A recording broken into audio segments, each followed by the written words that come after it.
from my bedroom, I know he is creepy and will creep people out, so just try and ignore him. I'm going to do a review of Rania J's Cuir Andalou. There it is there. And I'm going to get right into it because I had a comment on one of my videos the other day that I babble for too long before I actually start talking about the topic, and I won't do it here. Immediately in the opening of this 2016 release from Rania J, I get something fruity, okay? And from the name you can guess that this is predominantly a leather scent. It's pretty much full on leather. I get something fruity, and I can only guess that it might be a combination of there's neroli listed as a note there. It doesn't smell much like neroli to me, but what I think it actually might be is the castoreum note in here. This is one of the nicest full-faceted castoreums I've smelled in a while, actually.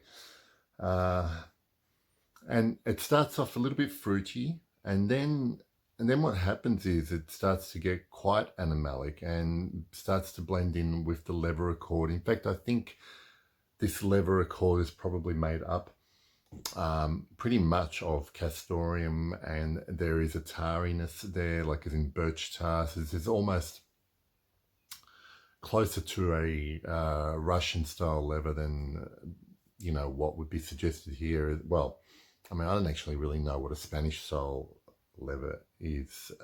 I know that this is quite tarry, quite smoky, quite dirty. And I wouldn't even go so far as to say that it's dirty. It's an unwashed leather. And the best imagery I've got in my mind is that where you have something like Tuscan leather that is very clean, Italian, expensive smelling leather furniture or car interiors.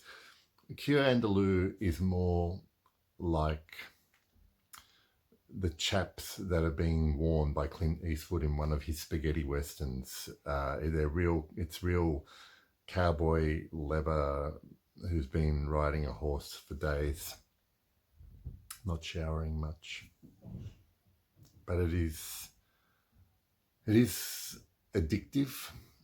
It doesn't develop much. That opening is really nice in the way that there are a few things going on, but this then on my skin does not develop much. There are other listed notes here. There's rose, there's iris, there's sandalwood, patchouli. I get a little bit of the patchouli in the opening. I tend to get a lot of the notes that are listed, well, some of the notes that are actually listed in the opening, and then pretty much they kind of drop off as it develops, and you're pretty much left with this smoky, tarry, worn, old, little bit funky leather. There are moments in this, and I want to be at pains to say they're not similar. There are moments in this, there are bits of this that remind me of the leather and castoreum blend in Chanel Antaeus, but there's none of that beautiful, lush, green mossiness that is in Antaeus here. It's kind of, like I said, it's stripped back to that worn, dirty leather, worn, unwashed leather, sweat soaked even. At no time does anything here get offensive. I don't find on my skin. In fact, this is one of the rare fragrances that I have received unsolicited compliments on. So on top of other people thinking it smelled good on me, I know that it was obviously leaving a good sillage or projecting a little bit as well.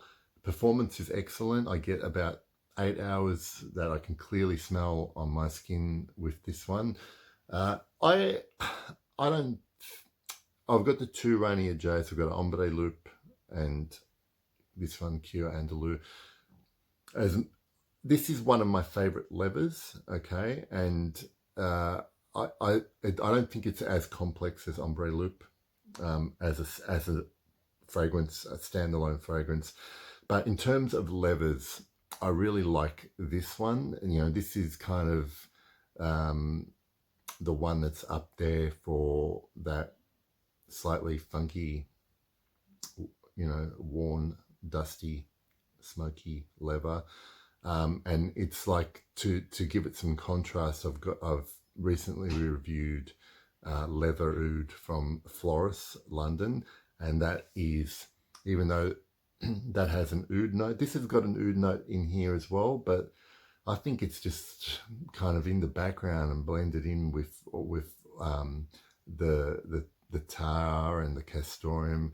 Leather Oud is a bit the same with the oud note, but that is James Bond leather. This is Clint Eastwood outlaw leather, and I like it a lot. And that's really all I have got to say. And the train is blowing its horn, and it's time for me to go. I'll see you next time.